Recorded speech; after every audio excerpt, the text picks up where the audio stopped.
Let's examine what's actually happening with the Trump administration's immigration operations and the significant backlash they've generated. Capitol Hill is experiencing intense conflict over this issue, with lawmakers deeply divided on ICE funding, a dispute that could very well lead to a government shutdown in the coming hours. The newly appointed head of ICE operations in Minneapolis has acknowledged serious operational concerns that need addressing. Yet during today's cabinet meeting, President Trump conspicuously avoided discussing Minnesota or the enforcement operations entirely. Notably, Homeland Security Secretary Kristi Noem wasn't asked to provide any comments during the meeting. Despite this silence, Trump claims he's working with Democratic lawmakers toward an agreement that would keep the government functioning, even though Democrats just voted down multiple funding bills specifically because of ICE's controversial tactics. The president insists he's close to reaching a compromise and remains hopeful that a shutdown can be avoided. Now here's where the situation becomes genuinely alarming. In late January 2026, a whistleblower disclosed an internal ICE directive stating that federal agents possess authority to enter private homes without obtaining judicial warrants. Consider the implications.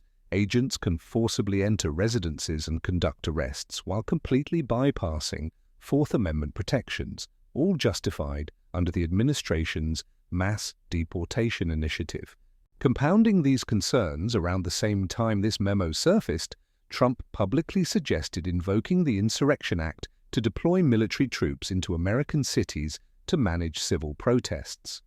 Picture this scenario: armed military personnel on American streets confronting citizens who are simply exercising their constitutional rights to peaceful assembly and free speech. The government currently faces the prospect of a partial shutdown due to Democratic demands for accountability regarding the Trump administration's immigration enforcement, particularly following the tragic deaths of Alex Prey and Renee Nicole Good. Earlier today, a critical procedural vote to advance 6 appropriations bills failed in the Senate, with every Democrat and 8 Republicans voting against the measure. However, reports suggest that Senate Minority Leader Chuck Schumer and White House officials may be negotiating a potential compromise. Now let's discuss something genuinely shocking. 2 whistleblowers working through the organization Whistleblower Aid revealed a confidential memo to both the Associated Press and ABC News. One whistleblower reported being allowed to read the memo only under direct supervisor observation, no note-taking permitted, and the document had to be immediately returned afterward. It's remarkable they treated this memo with the security protocols typically reserved for classified nuclear information. Why such secrecy? Because the memo instructs ICE officers they can enter private homes to conduct arrests without judicial warrants, relying instead on something called administrative authority. Anyone familiar with constitutional law recognizes this directly contradicts the Fourth Amendment, which was specifically designed to prevent precisely this type of government intrusion into private homes without court authorization. This protection represents one of the fundamental principles enshrined in the Bill of Rights, rooted in the very grievances that sparked the American Revolution against Britain, where soldiers could enter colonists' homes without permission. 250 years later, we're witnessing Trump's ICE issuing confidential memos instructing agents to do exactly what the Fourth Amendment was created to prevent. Legal advocates are describing this memo as a fundamental assault on Fourth Amendment protections, essentially directing agents to disregard long-standing constitutional requirements governing home searches. The situation escalates further with this leaked directive. Trump's recent actions fit a disturbing pattern of attempting to exercise emergency powers while circumventing normal constitutional processes. On January 16, 2026, he posted on Truth Social with an unmistakable threat: if Minnesota officials didn't stop what he characterized as agitators and insurrectionists protesting against ICE operations, he would invoke the Insurrection Act. For context, This law permits the president to deploy military forces domestically without congressional approval. We're potentially looking at active duty soldiers deployed in American cities for law enforcement purposes.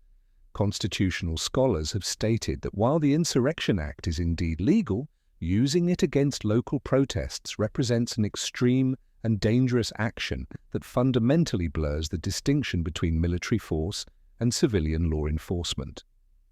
Critically, the protests Trump threatens to suppress with military intervention are direct responses to ICE shootings where federal agents killed American citizens.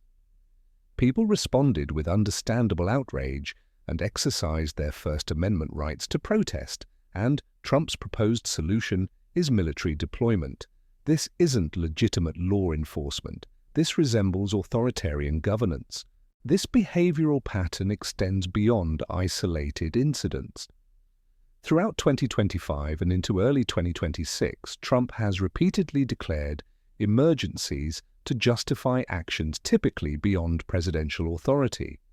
Constitutional experts have repeatedly reminded reporters that the U.S. Constitution doesn't actually grant presidents general emergency powers. Yet Trump operates as though it does, using emergency declarations to freeze federal funding without congressional authorization, withdraw from international treaties unilaterally, and execute immigration enforcement in ways that circumvent due process. It's a cycle of emergency governance. Trump declares something an emergency, then uses that declaration to bypass constitutional limitations. A leaked Office of Management and Budget memo instructed agencies to halt grants, loans, and assistance, including both foreign aid and domestic programs, to realign spending according to Trump's priorities. This approach effectively sidelines Congress's constitutionally mandated power of the purse, allowing the White House to make unilateral spending decisions. Examining recent developments reveals Trump making extraordinarily bold moves regarding executive authority. He's taken upon himself to determine what receives funding and what doesn't. When challenged on these decisions, he issued a formal memo directing agencies to withdraw the United States from various international organizations, conventions, and treaties whenever he determined they didn't serve U.S. interests. No Senate approval or congressional input required. Just Trump exercising what he views as unilateral authority based on his interpretation of presidential powers. Let's connect these dots. We have a leaked ICE memo permitting warrantless home entries coupled with Insurrection Act threats against protesters. There's this pattern of emergency declarations to bypass Congress, combined with his control over federal spending and international agreements. Collectively, this paints a picture of governance operating outside traditional constitutional frameworks. While Trump hasn't explicitly stated he's suspending the Constitution, he'd likely prefer avoiding such provocative language. He's clearly seeking ways to circumvent constitutional protections. He's accomplishing this through emergency declarations, claims of broad executive powers, and essentially instructing federal agents and potentially military forces to operate beyond normal legal boundaries. And this isn't merely concerning, it's genuinely alarming, regardless of political affiliation. Once a president can simply declare emergencies and disregard Fourth Amendment protections or congressional spending authority, serious questions arise about what remains of constitutional limits. At that point, the Constitution risks becoming merely a document set aside whenever the president declares an emergency, justifying whatever actions he desires. Today, I'm examining the leaked ICE memo and why it constitutes a constitutional crisis. The memo is confidential, which explains why whistleblowers had to reveal it. We'll analyze the Insurrection Act and what Trump's invocation would mean, while examining this troubling trend of using emergency powers to erode constitutional checks and balances. It's essential we monitor whether courts and Congress can restrain a president who seemingly believes he operates above the law. Let's examine this leaked ICE memo carefully. Reporting from the Associated Press and ABC News reveals deeply troubling instructions for ICE officers. They're being told they can enter private homes to conduct arrests without judicial warrants, relying instead on administrative authority, meaning they're using internal documents never reviewed by any judge. This creates serious constitutional problems because it violates the Fourth Amendment, which guarantees people's security in their homes against unreasonable searches without warrants based on probable cause. Simply put, if the government wants to search your home, they need a warrant signed by a judge confirming legitimate justification.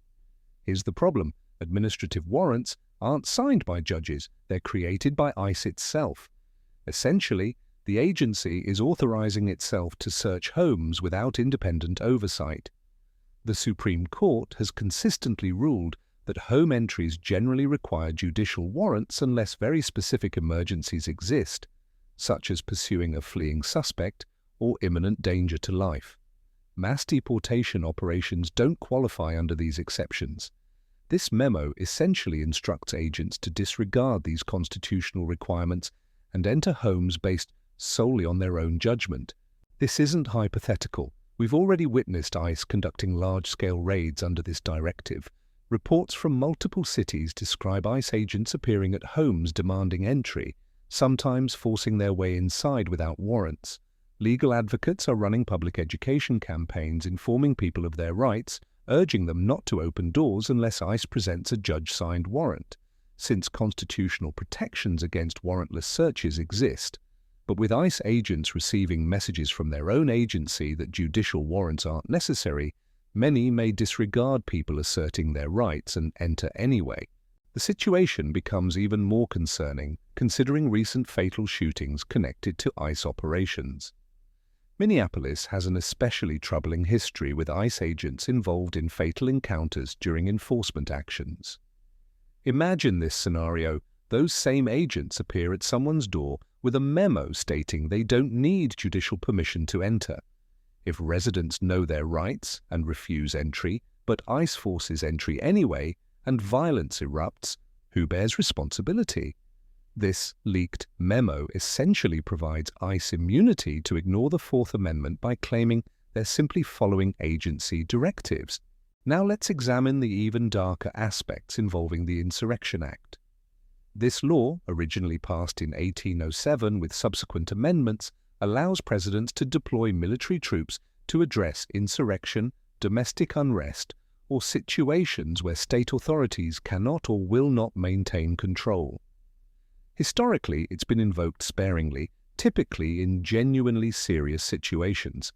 Eisenhower deploying troops to Little Rock for school desegregation enforcement, or military deployment during the 1992 Los Angeles riots following the Rodney King verdict. But Trump's discussion of the Insurrection Act represents something fundamentally different. He's threatening to invoke it if Minnesota officials don't stop protests against fatal ICE shootings. Consider that carefully. People peacefully protesting, exercising First Amendment rights, and Trump's response is threatening military deployment. Constitutional rights explicitly protect voicing opposition and assembling in protest. Yet military force threats loom over these citizens.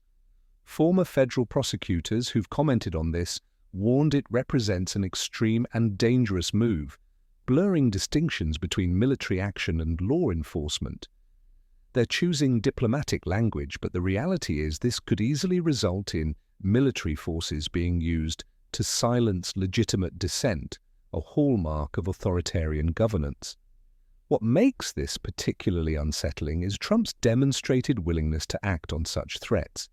In 2020, he attempted using military force against Black Lives Matter protesters, though military leaders and some cabinet members resisted then. Now, in his second term with loyal appointees throughout government, if he invokes the Insurrection Act, who will actually challenge him? Trump appears to be reshaping military leadership to surround himself with personally loyal individuals. His Attorney General, Pam Bondi, has shown willingness to bend legal interpretations to accommodate his agenda. The safeguards present during his first term have largely disappeared, creating a frightening scenario where he could deploy U.S. troops into American cities to suppress protests. Those troops would operate under military rules designed for combat situations, not civilian interactions. Military forces are trained to neutralize threats, not de-escalate conflicts among citizens. Deploying combat-trained soldiers into protest situations with orders to restore order is a formula for increased violence and potential casualties, all wrapped in claims of emergency authority and presidential power. Stepping back, this clearly isn't an isolated situation. The Insurrection Act threats and emergency-style governance represent an ongoing pattern of expanding presidential power through emergency declarations. Throughout 2025 into 2026, Trump has labeled various issues as emergencies: immigration, national security, economic crises. Each time, he claims this grants him special powers to act outside normal congressional or judicial checks. Detailed analyses have described 2025 as Trump's year of emergency expansion and executive overreach, documenting how he repeatedly used emergency declarations to justify actions typically beyond executive authority. Constitutional experts emphasize that the Constitution doesn't grant presidents overarching emergency powers. Specific emergency authorities are established by statute, but the notion that presidents can simply declare emergencies and rule by decree is absent from the Constitution. Instead, Trump and his legal team appear to interpret this broadly, relying on an expansive reading of Article 2. A prime example is the leaked memo halting federal spending. Congress constitutionally holds the power of the purse. They determine what gets funded and at what levels. However, Trump's memo directed agencies to pause grants, loans, and assistance to realign spending with his objectives. He's essentially claiming control over funding decisions that constitutionally belong to Congress. There's been this disturbing pattern where the Trump administration makes moves completely bypassing congressional authority, like halting spending on funds Congress already appropriated. They label it emergency powers and presidential authority, which seems legally questionable at best. The same applies to a memo directing agencies to withdraw from international organizations and treaties. The Constitution explicitly gives the Senate power to ratify treaties, so logically, withdrawals should follow similar processes. But Trump apparently believes he can unilaterally pull the U.S. from any agreement whenever convenient, without any Senate or congressional input whatsoever. It's a significant power grab. What we're witnessing is a strategy to centralize power in the presidency. The approach asserts that emergencies or national security concerns negate normal constitutional checks and balances. Frighteningly, this tactic is producing results. The Supreme Court has upheld over 75% of Trump's controversial policies through their emergency docket, meaning these executive actions remain effective while legal challenges proceed. By the time courts eventually rule against him, many policies have operated for months or years, affecting people's lives in concrete ways. This connects to the unitary executive theory, which posits that the president holds all executive power outlined in Article 2 of the Constitution. Essentially, this means complete control over the entire executive branch. Trump's legal team has pushed the most extreme interpretation of this theory, claiming presidential power to fire anyone, control any agency, and override any regulation based on claimed constitutional authority. Combining this unitary executive theory with aggressive emergency powers produces a president who feels entitled to govern with near total authority, dismissing checks designed to maintain balance. Here's what's crucial to understand. There's been a leaked ICE memo authorizing warrantless home entries, a direct assault on Fourth Amendment protections. Now, this isn't theoretical. It's happening now, with ICE agents instructed they can enter homes without judicial warrants. And they are doing it. This is occurring across the country. It's genuinely difficult to believe we're witnessing this. People nationwide are experiencing federal agents appearing at their doors, demanding entry without proper legal authorization, sometimes simply forcing their way inside. This matters because the Fourth Amendment exists for critical reasons. The founders included it in the Bill of Rights after experiencing British soldiers invading colonists' homes without warrants, searching for contraband or political dissent. It was among the major grievances precipitating the revolution.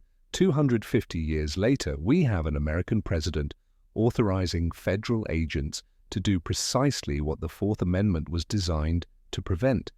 If that doesn't raise serious concerns, it absolutely should. Once you accept that government can enter homes without judicial approval for immigration enforcement, it establishes precedent for using identical reasoning for other enforcement actions. If they can bypass the Fourth Amendment for deportations, what prevents them from doing it for gun confiscations, silencing political dissent, or anything else the president declares an emergency? Then there's Trump's discussion of invoking the Insurrection Act, raising the terrifying prospect of militarizing domestic law enforcement. That's a line that cannot be crossed in a democracy. The principle of separating civilian law enforcement from military operations exists to prevent situations where combat-trained soldiers are deployed against civilian populations.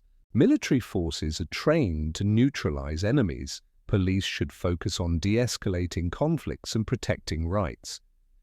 Blurring that distinction leads to military solutions for civilian problems, often meaning violence, unintended casualties, and suppression of constitutional rights. Trump has recently threatened protesters responding to ICE shootings of American citizens. Think about that. Federal agents killed Americans. People protested in response, and Trump's solution is threatening military deployment. That isn't about public safety. That's state violence aimed at silencing dissent. If he invokes the Insurrection Act and deploys troops into Minneapolis or other cities where people are exercising their right to protest, we're entering completely uncharted and dangerous territory. At that point, you have a president wielding military force against free speech and assembly rights. That's precisely what authoritarian regimes do. Trump's pattern of declaring emergencies and wielding executive power appears to be a governance method operating outside normal constitutional frameworks. What's essential to recognize is that he's not simply pushing boundaries, he's attempting to fundamentally reshape the concept of presidential power in America. We have a constitution establishing clear roles. Congress makes laws, the president executes them, and courts interpret them. But Trump believes that by declaring emergencies or invoking executive power, he can circumvent this separation and make unilateral decisions, typically requiring congressional or judicial approval. Consider the memorandum freezing federal spending. That's encroaching on Congress's constitutional territory. Or the memo regarding withdrawal from international agreements. That's bypassing the Senate's treaty authority. The directive allowing warrantless entry eliminates judicial oversight entirely. Then there are Insurrection Act threats suggesting military force deployment without standard checks on domestic troop use. Each move amplifies presidential power while undermining other branches and constitutional safeguards. Collectively, this paints a picture of a presidency deviating significantly from what the founders envisioned, moving closer toward an elected dictatorship governing by emergency decree. We also cannot overlook the Supreme Court's role in this, particularly their emergency docket. It's a massive issue not receiving adequate attention. When the court approves 75% of Trump's disputed policies through emergency stays and preliminary injunctions, they're essentially permitting him to govern through executive action while legal battles slowly unfold. By the time courts finally address the actual merits, policies have often operated long enough to dramatically change circumstances. People have been deported, programs shut down, international agreements abandoned, and a court ruling 2 years later cannot simply reverse all that. The court is essentially enabling this emergency governance style by not immediately halting unconstitutional actions. They keep favoring Trump, allowing him to implement controversial policies first, only later addressing whether they're legal. This approach fundamentally undermines judicial review as a check on presidential power. We're at a genuinely critical juncture for our Constitution. If courts cannot prevent unconstitutional actions until after they've caused harm, what does that say about judicial review? We could be witnessing a major transformation in how our government operates. This might sound dramatic, but I genuinely believe it. If Trump can authorize warrantless home invasions, deploy military against protesters, freeze congressional spending, withdraw from treaties unilaterally, and courts or Congress don't effectively push back, then what meaning do constitutional limits on presidential authority retain?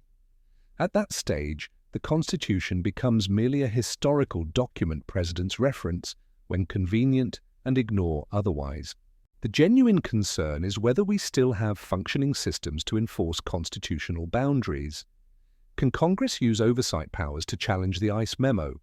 Can courts issue orders that will actually be respected? Can military leaders refuse unconstitutional commands? Can state or local officials resist federal overreach? We'll get answers to these questions in coming months, and those outcomes will shape our nation's future. What makes this situation particularly unsettling is Trump's approach to expanding these boundaries. Rather than staging a dramatic, overt takeover by explicitly declaring he's suspending the Constitution, which would definitely unite opposition, he's moving incrementally, almost subtly. A leaked memo here permitting warrantless entries, an emergency declaration there, a spending freeze, an Insurrection Act hint, a claim of unilateral treaty authority. Each step can be argued or minimized individually, but collectively you're witnessing a gradual, systematic dismantling of checks on presidential power. Take the leaked ICE memo specifically. It's particularly insidious because it's not public. It's an internal directive meant for agents to follow without question. If whistleblowers hadn't leaked it, we wouldn't even know ICE is operating with Fourth Amendment violating instructions. It raises the question, how many other directives are we unaware of? What other constitutional rights are quietly disappearing through internal orders, never seeing public scrutiny? Let's be clear, while Trump hasn't explicitly said he's suspending the Constitution, he's definitely finding ways around it. He's exploiting emergency powers, relying on executive authority claims, and issuing internal directives encouraging federal agents to overlook constitutional limits. This recent leaked ICE memo provides a clear window into this pattern, demonstrating how the Trump administration frequently operates beyond traditional constitutional boundaries, justifying actions through emergency powers and executive authority claims. If Congress and the courts ignore this, if they allow the memo to stand, permit Insurrection Act deployment against protesters, or accept his unilateral control over spending and treaties, we're essentially establishing that constitutional limits only matter when presidents choose to respect them. This wouldn't be a constitutional republic anymore. It would more closely resemble an elected monarchy where presidential power is limited only by their perception of what they can accomplish without facing consequences.